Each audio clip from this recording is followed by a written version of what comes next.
Good morning, everyone. My name is Mike Millian. I'm the president of the Private Motor Truck Council of Canada. I want to thank you for taking time out of your day to join us on today's webinar, the link between wellness, retention, and safety. Just before we get into today's topic and presentation, I'll go over a few ground rules and the way things are going to run here today.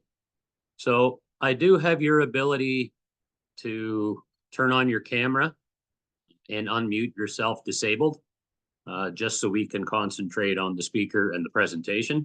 The chat is open, so feel free to put comments in the chat as you wish. When Gina's presentation is over today, I will give you the ability to unmute yourself and turn your camera on. So if you have any questions, you can choose to either raise your hand and ask them in person at the end of the webinar, or you can still choose to use the chat if that's what you prefer. Today's presentation is being recorded. Everybody will receive a copy of the Zoom link to view the recording afterwards. You will also receive a PDF copy of Gina's presentation, either later today or tomorrow. So feel free to take notes if you wish, but you don't have to copy down the PowerPoint slides. We will send them to you at the conclusion of the presentation. Seminar's an hour in length. We will save, as I said, 10 minutes at the end for any questions that you may have. You can pop them in the chat during the presentation if you want, and we will get to them at the end of the presentation. Just before we get to Gina's presentation, I do have a couple of thank yous I want to make. First one is to our main sponsor for this webinar, Andrew Holmes and Sleep Efficiency. And for that, I do have a brief sponsorship video from Andrew I'm going to play. So I'm going to mute myself, turn my camera off, play the sponsorship video, and I will be back in a second. Thank you.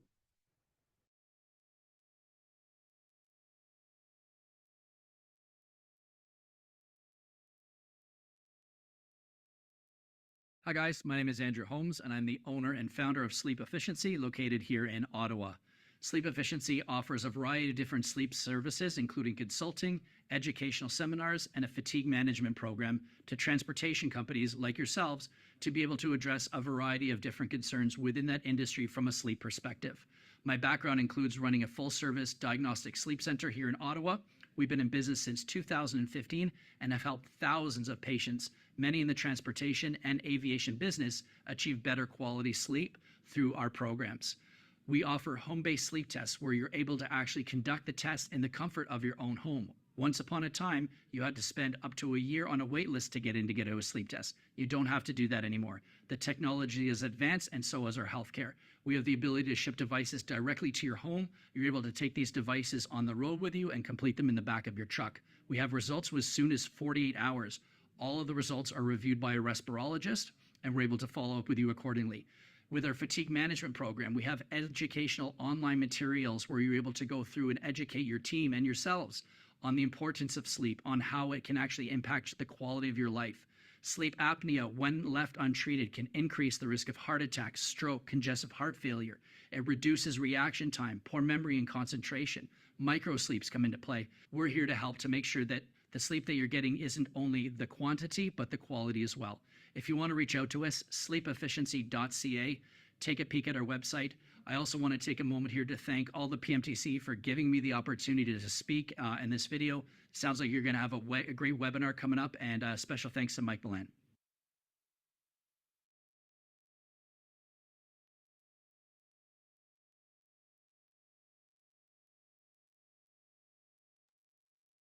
All right, thanks, Andrew, and thanks, Sleep Efficiency, for your sponsorship of this webinar, which makes these webinars free for you to attend.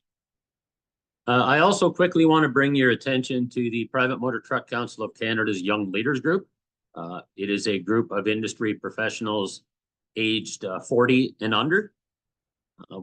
They are also with the partnership and sponsorship of Transrep, KRTS, and 10 Street, putting on our 4th edition of our Driven to Lead program in 2025. Now, this program is open to anyone in the industry. You don't have to be a young leader to attend. The program is just being hosted and put on by our Young Leaders Group. It is being hosted by Dale Carnegie at their facility in Mississauga. First session is May 13th. Two sessions actually on that day, one in the morning and one in the afternoon. Then on March 20th is sessions 3 and 4. March 27th is a 3-session day, 5, 6, and 7. These are hybrid options, so you can attend in person, which we recommend if possible. It gives you the most interaction, the most ability to experience the program in its fullest. However, understanding travel can be difficult. A Zoom online option is available for these sessions being held on March 20th and 27th as well. This program is actually cheaper for you to attend through us than it is to go directly to Dale Carnegie yourself. And that is because of the sponsorship that we receive from Transrip KRTS and 10th Street. Their sponsorship allows us to reduce the costs for you to be able to attend. The program is designed to help you in your workplace. It helps you grow as an individual. It will also help you out with your job. It not only helps you become a leader. If you already are a leader, it'll help you become a better one. Helps you communicate with your staff better. It's great for leaders to take this program with people that work with them in their organization to help you understand each other and communicate better. I'm not going to go through the whole program. The slideshow will be sent to you. I encourage you to look at it and consider attending for what you're getting. 7 sessions. There's also interviews beforehand conducted by Dale Carnegie, some homework modules that are given, some research topics. The cost, if you're a PMTC member, is $1,999. And the cost of this includes free registration to our 2025 conference, which is a value of up to $800, where you would receive your diploma and be acknowledged on stage. So if you're considering attending our conference anyway, the cost of the program is now actually down to about $1,200. So again, thanks to our sponsors, thanks to Dale Carnegie for putting it on. We have some graduate testimonials on here from the just completed program last year. Again, I can encourage you to look into it. You can reach out to our office at pmtc.ca, email us at info@pmtc.ca, or give us a call. And with that, I'm going to introduce you to our speaker for the day. So our speaker today is Dr. Gina Anderson, who is on a mission to help organizations grow their safety cultures through meaningful learning that inspires and engages employees. For more than 25 years, she has focused her attention on studying how adults best learn, consistently growing her methodology by engaging with transportation and logistics companies. Dr. Anderson is the CEO of Luma Brighter Learning, an award-winning learning company, a 2-time recipient of the prestigious Inc. 5,000 Fastest Growing Companies Award. She also routinely publishes new, measurable, science-based techniques specifically focused on driver learning to help companies improve their safety scores and uphold compliance. She is the creator and host of the I Love Learning podcast, featuring leaders from across the world, sharing what motivates them to learn, an Inc. magazine author, and wrote Teaching Without a Teaching Degree. Luma Learning Lessons. Dr. Anderson holds a Doctor of Education in Instructional Systems Technology from Indiana University, where she also minored in learning science. She has a passion for helping people learn. Gina, I'm going to stop the share. There you are. I'm going to allow you to do your screen share, and I'm going to sit back and enjoy this presentation with everybody else. And if anything happens, I'll be here in the background to help out. So take it away. Thank you so much for that beautiful and nice introduction, Mike. I really appreciate the opportunity to present to you all today, and to hopefully share a few nuggets of information that you all can take back and start using right away. I would love, since this is passive in terms of learning, I would love for you all to participate with me today. I know you're muted and I know you're off video, but I know you're all there. But I do know that from a learning science standpoint, within 8.5 seconds, your minds are going to wander.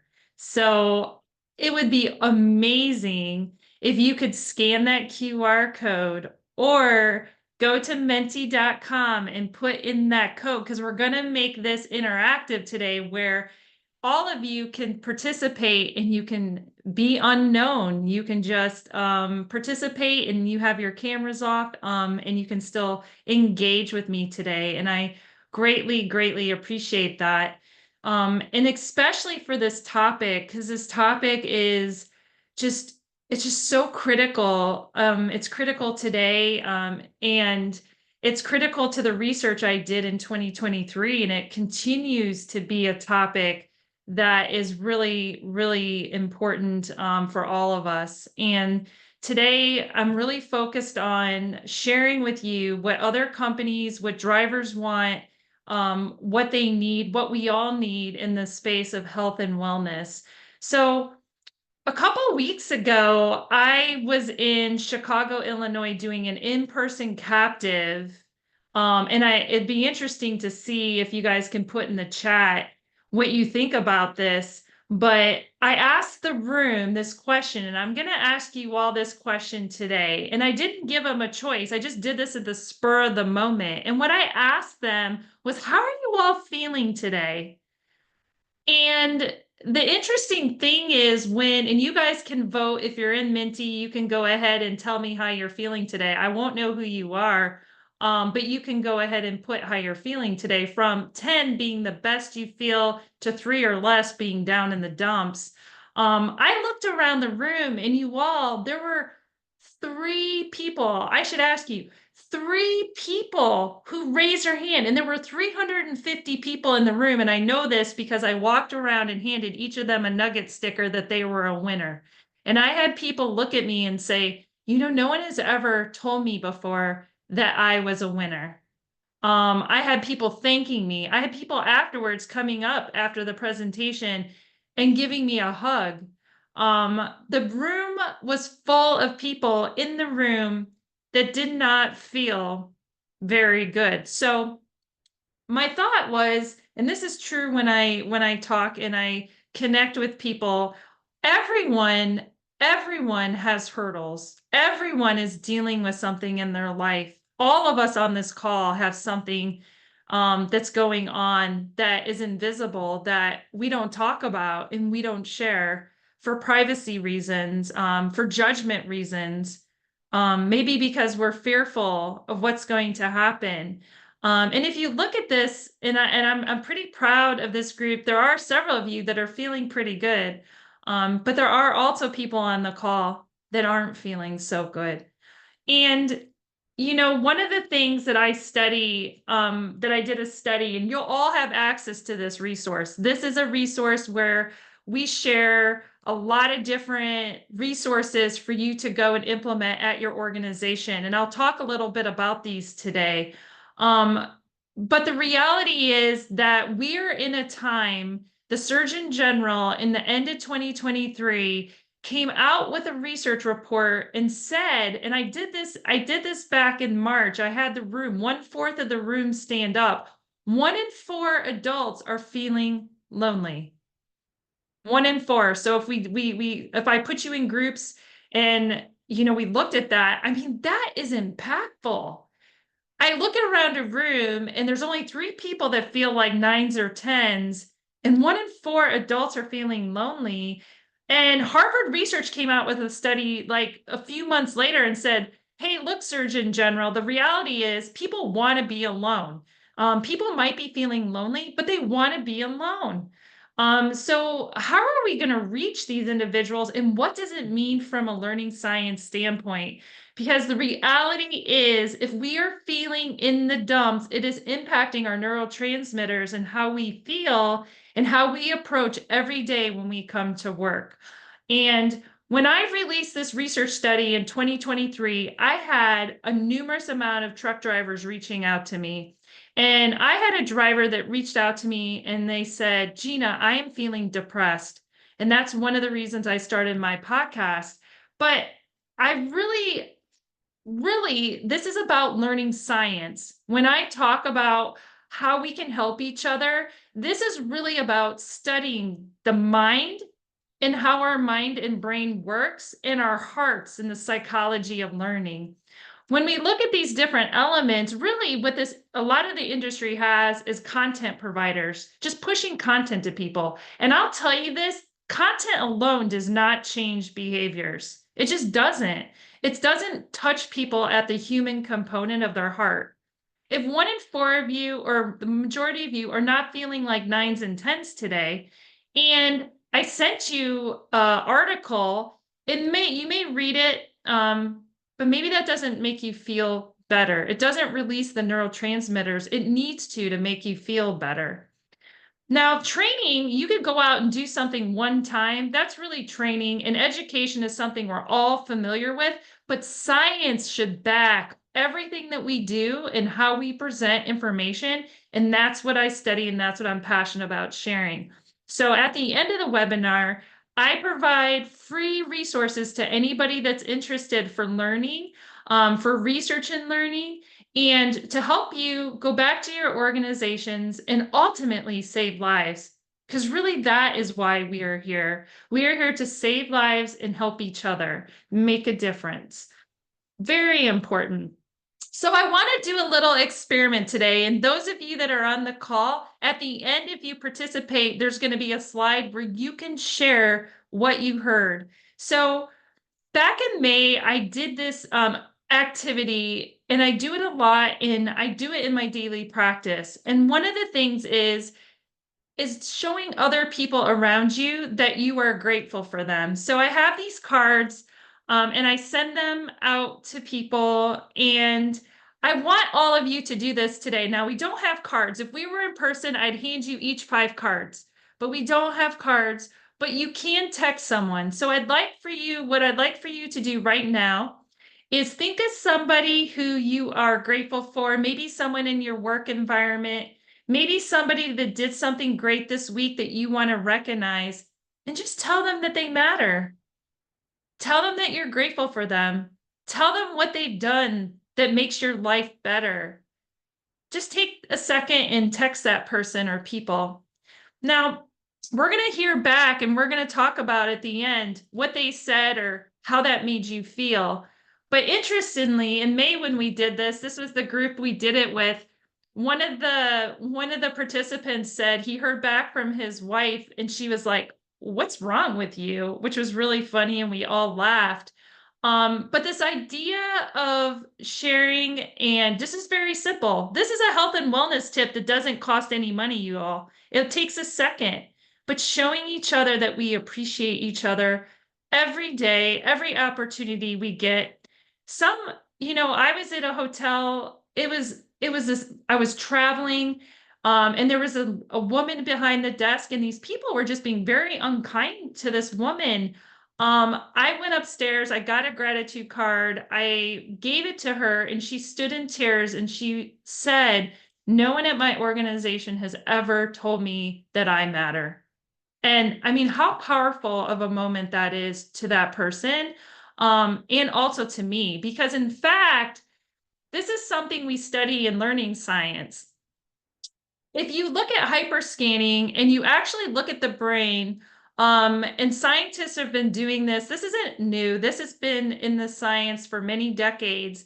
And we look at the different portions, and I could talk about the different components of the brain, and identify. But the idea is that when we do certain things, neurotransmitters are released, and those are chemicals in our brain that actually create neural reactions or synapses to make you feel a certain way, to help you remember information, to help you recall things in a certain spot. And they impact our heart rate. Our heart rate impacts them. There is a very close tie between neurochemical reactions and our heart rate. But this is our frontal lobe, prefrontal lobe area where when you do acts of kindness and you show each other gratitude, it releases a chemical in us, and it makes you feel better. Not only the person that's going to get that text that you just sent that to, when they see that today, how that's going to make them feel, but it actually makes you feel better too when you see their response. So this isn't something that is just because we say, oh, we want to be kind. Of course, we want to be kind, but there's a neural reaction that happens in our brains when we do these things, these strategies that we recommend. And this is why I'm passionate about it. Learning is not just learner to content.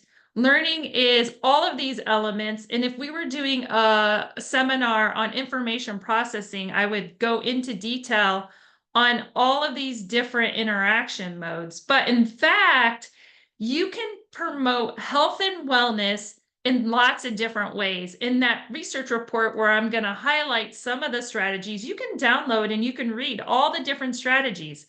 There are people know learner to content. I could send you, you could go to my Inc.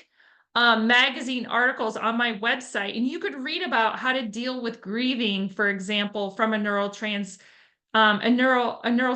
perspective. Now that's learner to content. You can read that content and it could create emotional resonance with you where you will remember that. But this idea of taking that article that I present about grieving and how you move through grief can be very impactful if we were in groups. I did this in a presentation where I put people in little pods or little groups, and there is a lot of research around hyperscanning when you look at learner to learner to learner interaction in the activities that's happening in your brain to help you remember this information. And we talked about having courage. The little groups met and they talked about having, when was a courageous time that you had? And the fact is, you could read an article. If we talked about grief, like when's the time you had to move through grief? You could read an article, but then following that with additional collaboration and discussion can reinforce that concept. So this idea of presenting health and wellness ideas in many different modes. Maybe it's learner to learner. The learners discuss grief. We'll use grief. The learners read about it. Learner to content. You make it authentic. This is learner to instructor. Instructor. This is a learner to instructor. I could talk about grief. I could present to you all about grief. So there's a lot of different ways of presenting information that goes beyond just sending you my article. So powerful. Now, this presentation isn't about neurotransmitters. I could spend a whole hour talking about each of these neurotransmitters and the impact it has on how we feel, how we react to different stimuli, how we remember information, how we learn or don't learn information. But the idea is, the big takeaway I want you to walk away with today, because you're going to forget all the details, is that we have the ability to tap into these neurotransmitters to change behaviors. And there's a lot of different ways we can do that. I do a whole presentation on these, and I give examples of how it makes you feel. But today, what we're really focused on is the dopamine that's going to happen or may have already happened if you heard back from your text message, because it definitely makes you feel better. And at the end of the day, if all of us on this call, majority of us, now I did see some 9s and 10s in there, but if we're not feeling very good, and we know that the people in the room aren't feeling very good, the reality is they're not going to perform to the potential that they could perform. And when you're talking about drivers on the road, that could be life or death. I mean, it could be engagement, but it could be life or death. I just joined a challenge. Jeremy Reimer has a 61 step challenge, and they convinced me to join the step challenge. And the 61 is specific because that is the number that's used a lot in trucking about the average age that a truck driver lives to. I mean, this is horrifying. It's horrifying that the age of truck drivers is around that. I mean, the stress, the eating, the mental health that they're seeing, and I'm going to talk about the research in a little bit. These are real issues, and we have the statistics are staggering. If the Surgeon General is saying loneliness is a statistic, the loneliness is the result of all of this mental health, is the bodily impact it has on us, whether it's diseases, you know, all high blood pressure, stress, all of this adds and continues to add stresses on our body. And without each other, we can't perform our jobs. We need each other. So when people say to me and I ask them, what are you doing at your organization for health and wellness? It's like a side note. It's like safety is the focus and health and wellness is the side note. And it's really important to know that we are in a time in the last, I mean, I don't know, it's probably been more talked about in the last 10 years, but it is something that we have to have strategies.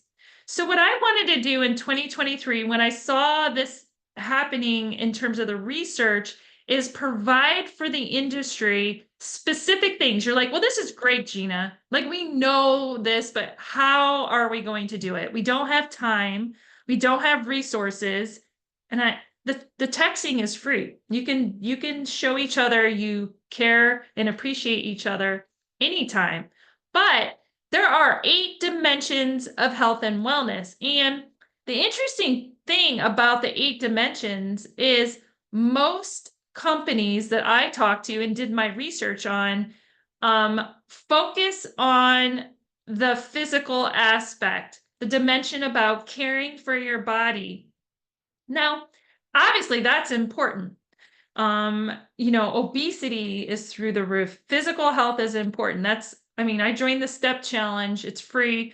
You know, companies that I talk to in my research do STEP challenges. They have internal challenges, but the drivers on the road, you know, and I've heard drivers tell me, Gina, they won't even let me get out and walk in the parking lot.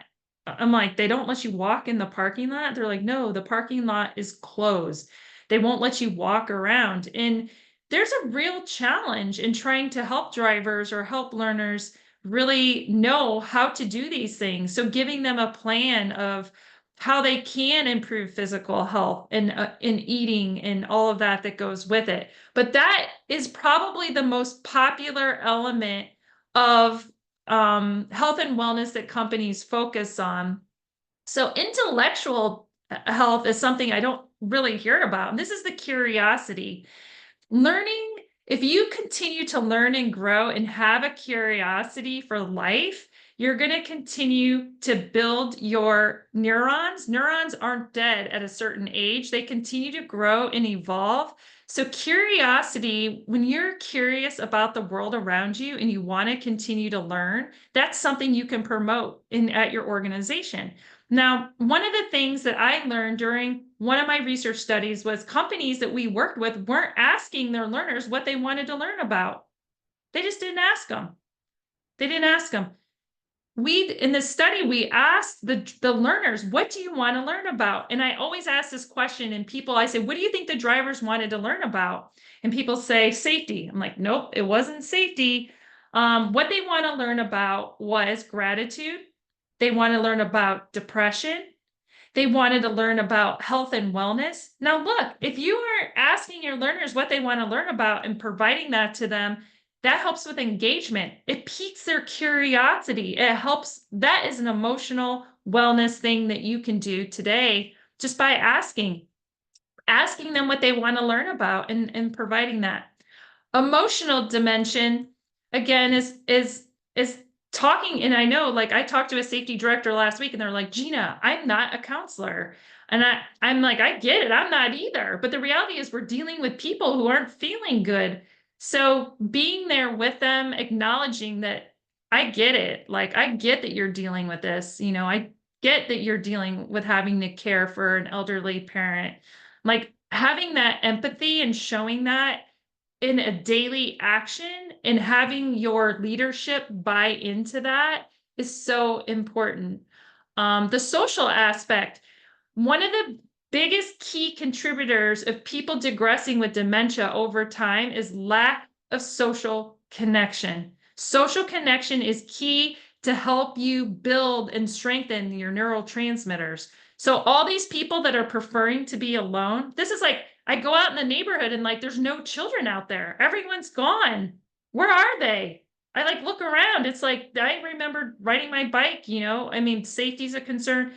The children are not doing things. And this is a critical concern. And I can talk about the research related to technology and social isolation. The reality is we have to continue to be connected and promote that at our organizations. We have a remote workforce at Luma. We're not together. That in itself is going to create a barrier to build social connection, but there are strategies you can do to build not only really engaged communities at your organization, but build bonds that go well beyond the workday. So powerful. Spiritual is something that is one of the dimensions. In a lot of it, people think of religion, and this isn't tied to religion. It's about guiding them with self-life principles. So like maybe somebody comes to you and they're having a very significant depression issues and telling them, maybe you should journal. That is a guiding life principle strategy. That's an example of that. Maybe it's going and doing breathing exercises.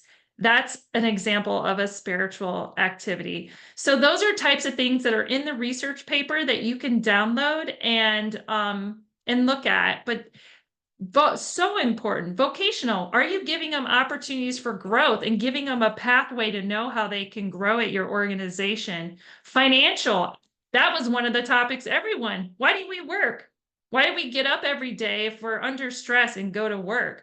A lot of us, I'm passionate about Luma, but not everyone has that at their company, that they're going to work because they want to get paid.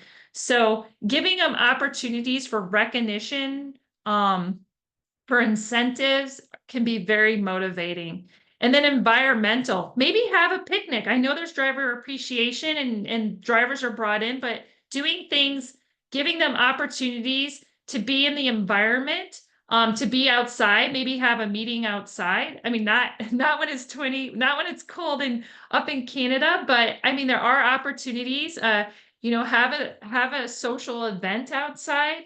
Environmental can be really powerful. So I encourage you, I just gave like high overviews of these, but you can download the white paper and read a lot of different strategies about them.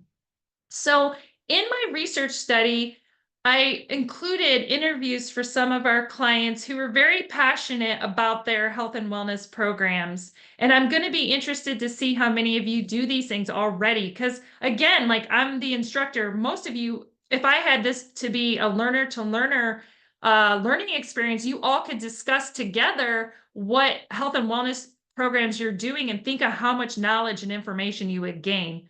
That's just an example of restructuring learning environments to do different formats to help improve and the type of information. But these are 4 examples. One of the things that you will read about Chalk Mountain is they do the really interesting field leadership engagements that they do with all of their employees. So they go on field trips. They have them at their different terminals. They engage in small groups and teams and talk about these 8 dimensions or specific elements of the 8 dimensions. They have motivational posters. They have incentives, health and wellness incentives for attending meetings to bring people together. Because if people are preferring to be alone, they may not come to some of these optional events. So that is really important as well. One of the things that Paschal talked about was it's so important to have everybody on board. So the middle managers really work together to bring in leadership into the buy-in of the health and wellness. And really what they presented was ROI for retention, ROI for engagement, and also people coming to work and being healthy. And so really looking at that, and what they tried to do is they had a motivational Monday. And it's so beautiful when I see some of the messages that are sent out through Luma about they have quotes, they have beautiful statements, they have posters, but there's just a lot of messaging. Again, I haven't said this, but for you to actually remember information, you have to see it again and again and again and again. So to be able to have those motivational Mondays, people started looking forward to them. It's like, hey, you missed a motivational Monday. And people start to look forward to that because we all want to be inspired. We all want to be inspired. And so they're doing a beautiful job at that at Paschal Trucking, and they shared some of those examples. So Foltz Trucking, their health and wellness program is focused on rewards, but it's not just on diet and exercise. So like if they get like a preventative check, like they keep track of people getting preventative checks, they get rewarded for that. So they're trying to stay out in front of and being proactive instead of reactive. Like, oh my gosh, this person is overweight. We got to do something. It's like being proactive about the health and wellness, which can be obviously so powerful because then you don't have the issues that a lot of companies are facing with a lot of these drivers. So being proactive has really, really, really helped them. Long Haul created a bunch of stretching videos and put them in Luma. They had an expert in yoga, and they created with one of their drivers. They actually brought in some of their own drivers to create the material to make it custom. And they get really high retention in watching them because people know people in the videos. I mean, yeah, the person may leave, but they chose drivers who had been there, who they trusted, and it's a win-win because now you're recognizing somebody on your team that's doing well or wants to do well and bringing them in to share their story. That makes that person feel good. It makes them feel recognized. And then they get to share and bring everybody together into that culture of health and wellness. It's so beautiful. When you can bring in each other into these experiences, it can create a difference. And that's backed in learning science. So I really do appreciate that. So let's see, let's take a poll. Which dimensions of wellness are you all focused on? If you were to pick one, I'm sure many of you do several of these, but often when I ask this question, a lot of organizations are focused on the physical aspect. So you can go to menti.com and put in the code, and we can see what everybody is using here. Oh, look at that. Oh, I love that. Whoever's doing emotional, I love that. That's really awesome. It's really good. So half and half. So it's important. And maybe you're not doing those other things because you just don't know how to do it. And that's okay. That's why you have people, resources, white papers to help you. So yeah, it's common. Physical is easy. It's like go walk. Eating you can control, but the fact that we are in a crisis, an epidemic of loneliness, we really have to think of the mental wellness too. So important.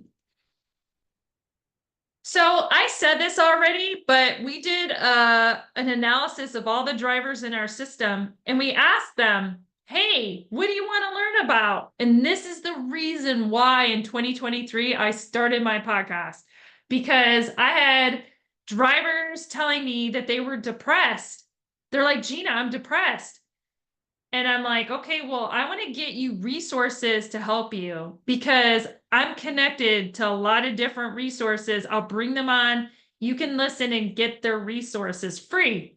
It's free because we need to be there for each other. They wanted to learn about gratitude. That's why I had Kevin Monroe come and do our keynote at our learning lab, because gratitude is something that you all, if you send a text, you will experience. It's easy, it's free, and it's beautiful. We can do it every day. Self-care, so important. If we don't care for ourselves, I'm writing a book. It'll be done the first of the year. It's all about how you can use neuroscience to do self-care because we have to take care of ourselves. If you're showing up for work and you're a 3 or a 4, I mean, how are you going to care for those in your around you or in at your organization? If you're a leader, certainly. There's a lot of doctors that I've learned, a lot of people in leadership CEO positions, your leaders who are not taking care of themselves. And so it's so important.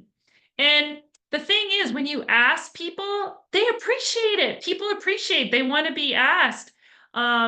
We need to focus on this. And then obviously people want to succeed. They want to grow. They want to learn. They want to be rewarded. They want to be recognized. Financial wellness, all those things that go with it. People want to learn about it. How do I grow? How do I want to make myself better? Very, very powerful. So I have this, you can't read it. I can't move this, but what are hurdles? Why do you think, and I ask this question to people, we all know, we're all here. We all know that this is something we need to focus on. Why aren't people doing it? I mean, the drivers are out there and they're asking for it and they're telling me like, look, these organizations aren't asking me, like they just treat me really bad. And I know that that isn't always true, but that's their perception. Why aren't we doing more? Or maybe we are. Maybe it's just, maybe we are doing it and we're just not communicating it clearly. Maybe they just don't know that they're receiving it. I know I made the biggest mistake my very first year. We've been in trucking for 10 years. The very first year, I posted appreciation on my social media for Driver Awareness and Recognition Week. And I had drivers reaching out saying, it's not just one day. It's not one day. It's all the time. And that was really powerful. It's like, yeah, you're right. Many times when people answer this question, they talk about they don't have the time or resources. So I'm going to give you something that's going to help you do this at your organization. Here are a few examples. And if you're in Mentimedia right now, you can download the PDFs. You can download everything I provide. This is an example of one of the most amazing Monday motivation things I got one day in my inbox, because this is one of our clients. Just send out a note, send them a note, put an audio note with it. I love the audio note feature in LinkedIn. I can leave audio notes for people to hear your voice. So powerful, leaving audio notes. Coloring. People say to me, Gina, I mean, are you like a kid company? You have coloring books. It's like, no, adult coloring can release neurotransmitters and dopamine to make you feel better. It actually invokes meditational breathing, which helps calm and relax you. So there's a coloring book. I have it there. You can download it. You can print them out. You can have coloring competitions at your organization and have them put them on the wall, have voting, have their kids do it. There's just so much to build community with coloring and music. It's so powerful. And that is another example. Social media. The one thing about social media, it's very one directional unless you can build a community. So I try to really support our clients and support people that talk about social media. It's because you're by yourself. You have to build a community of learners around social media to make it impactful. But Paschal does promote in content that's health and wellness focused. They have a pet channel. We have a pet channel. I have past clients sending me their pets. It's a beautiful. People are posting their pumpkins on social media. I saw that was really, really creative and a way to create connection and engagement. Leverage the resources you have, leverage the time that you have. Here are my final tips. And I've said this, these are my big takeaways. Definitely wellness is more than just physical. If you're focused on physical, think of the mental health, and just know that if you focus on somebody's wellness, you're going to find in your health events are going to improve in terms of having lost the ROI of lost time at work. Drivers want to connect. They want to learn about wellness. Don't get overwhelmed. I mean, because the thing is, just that's what's in my learning report. Just take one thing, just something small. Tell yourself once a week you're going to text somebody at your organization. You know, try to create a movement. We had one of our clients brought a health nurse in, a coach, a fitness person to work with your team. Again, that takes a budget and resources, but it is an idea. And then try to do it in multiple mediums. Don't just do it in one way, just because we know that people prefer to engage in lots of different ways for learning. And that helps create the emotional resonance to help remember and promote engagement. All right, we only have a few minutes left. 10 minutes are going to be, I have a few minutes left before we do questions. Does anyone want to share? You can type this in the presentation. If anyone wants to share about the text they heard back or what the person said and how it made you feel, you can share on the screen, or you can share. I thought it was funny when one of our clients, they texted their wife and they said, "What's wrong with you? Like, why did you send that to me?" Did anybody do that? Carol, let's see. All right. Well, if anyone wants to share, you can unmute yourself during questions and share with us. All right. So at the end of today, I want you to think about your level of hope. And you can vote what your level of hope. So as you leave today, you know, maybe you're feeling good vibrations after this presentation. Maybe you're thinking about something that's on your mind that's been bothering you, and you know you're kind of losing hope. Maybe you've lost hope. Maybe that's kind of where you're at. And I would just encourage all of you that you have the power of thinking about positivity and building hope in your life. And I love that a lot of you are hopeful on this call today, and that you can promote that at your organization to bring hope and joy for those around you that need it. So powerful. Thank you all for joining me today. I'm going to stop with 2 slides. This, you're going to have the opportunity to download my health and wellness paper and all those resources I talked about. I also linked to our blog that give you a whole year of tips on how to do authentic learning, and my podcast. It's every Thursday. I try to do them around 2:15 Eastern time. I do change them sometimes, but if you follow me on LinkedIn, this is the QR code. You can learn about me. You can follow me on LinkedIn. You can follow our company, Luma Brighter Learning. We are a learning company, and I am so thankful to talk to you all today. Thank you for having me. And with that, I will stop and see if anyone wants to come off and share anything or has any questions for me. Thank you so much, Mike. Thank you, Gina. Okay, everybody, I have gave you the ability to turn on your camera and unmute yourself if you wish. I don't see anything in the chat at this moment, but don't be shy. If anybody has any questions or even comments or discussion you would like to raise, please feel free. While we're waiting to see if anybody wants to. Get a couple thoughts. So one, you know, we mentioned the high rate of obesity, and I think a lot of that has to do with the job and trying to find ways to exercise. A lot of us have pretty stagnant jobs. A lot of us have office jobs if we're not out on the road driving too, which can also be a challenge. Just might be easier for us to get out and go for a walk and get the exercise. But how do you suggest drivers deal with that? Because I think it's twofold. One, it's definitely the lack of exercise, maybe feeling tired at the end of the day. Two, diet. And I think one is just as important as the other.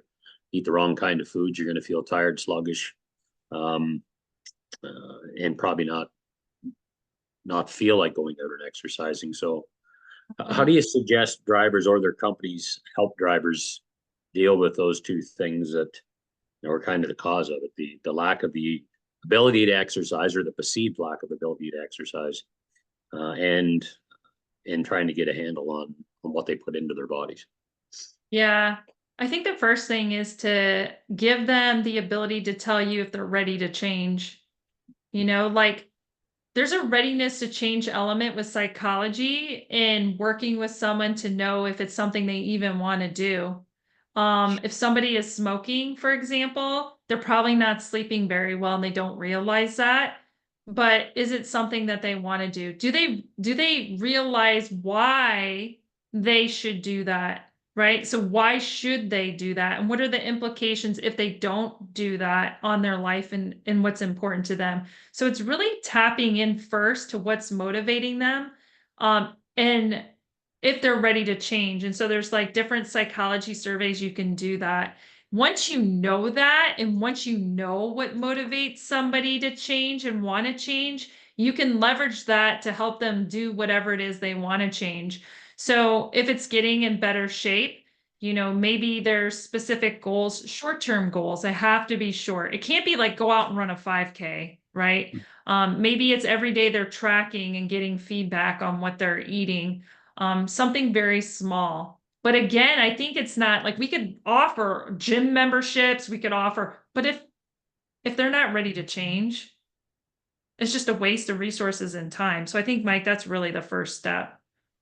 No, 100% agreed. Giving people access to stuff before they have a willingness to want to access it is pointless.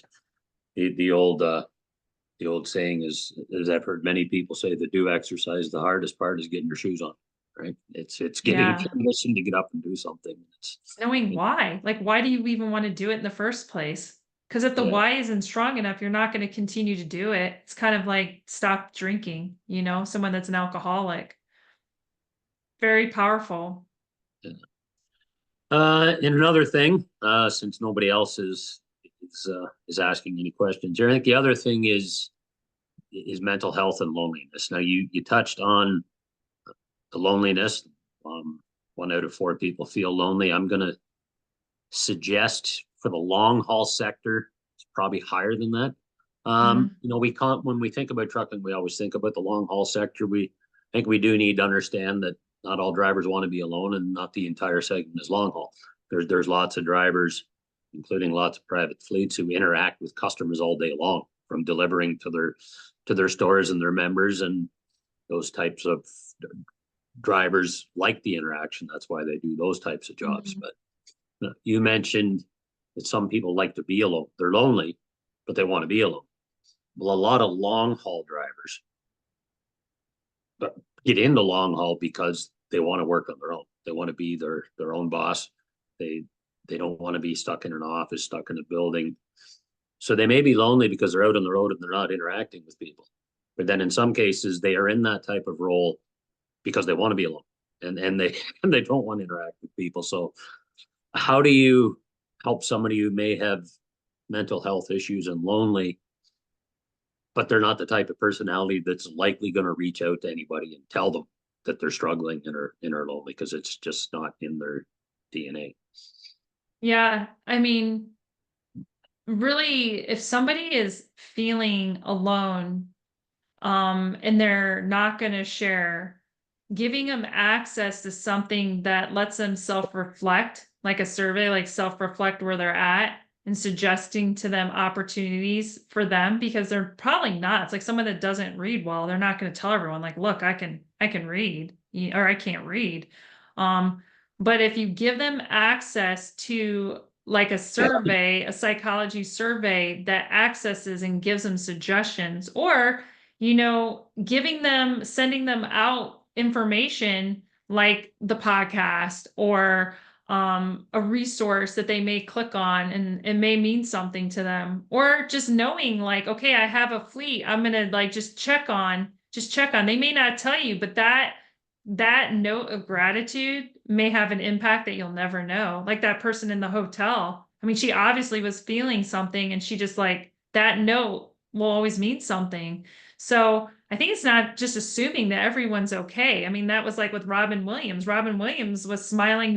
Everyone was shocked when he ended his life. It's like, we just have to be there for each other, because people aren't going to tell us. And it's giving them access to things that we may not think they need, but they do. And I think that's the real challenge that we have. And sometimes, it's out of our control. Sometimes that person may still commit suicide, right? And it's out of our control. But as long as we're making every effort to be connected, I think we're one step closer to helping each other. For sure. All right. Well, everybody's shy today and doesn't have anything else to Oh, that's yeah. okay. Do you any final thoughts from you before we close today's podcast out? Thank you all for staying to the end. Thank you for being here today. Thank you for being interested in learning. I really appreciate it. Have a great rest of the fall, and if you need anything, just reach out. All right. Well, thanks Gina for taking the time to discuss this topic with those in attendance today. And I want to thank Andrew Hobbs and Sleep Efficiency as well for sponsoring it. And with that, wish everybody a happy rest of their day. Happy Halloween tomorrow. Make sure you go out and have fun with the ghouls and goblins. Exactly. And Lift your spirits. Thanks, Mike. all right. Thank you. Take care, everybody. Bye.